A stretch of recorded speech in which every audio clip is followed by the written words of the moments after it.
জায়গায় আমরা হতাশ হয়েছি। একটা রাজনৈতিক দলের স্বার্থ উদ্ধারের জন্যই তারা এই সকল দাবি দাওয়া তাদের মেনে নিয়েছে।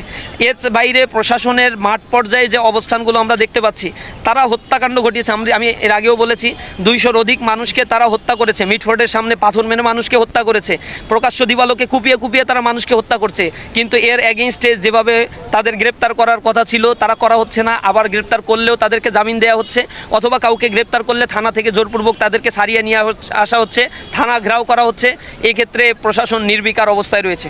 তো নির্বাচনের সময় এই যে অস্ত্র যাদের কাছে এখন মজুদ রয়েছে, তারা কি আবার এই সন্ত্রাসী কর্মকাণ্ড করবে না, এর তো কোনো নিশ্চয়তা নাই। সেক্ষেত্রে সরকারকে এনশিওরিটি দিতে হবে, লেভেল প্লেইং ফিল্ড গঠনের জন্য সরকারকে পদক্ষেপ নিতে হবে। আমরা আমাদের পক্ষ থেকে কথা বলছি, সরাচ্ছে তাদের জন্য আমাদের স্পষ্ট বার্তা।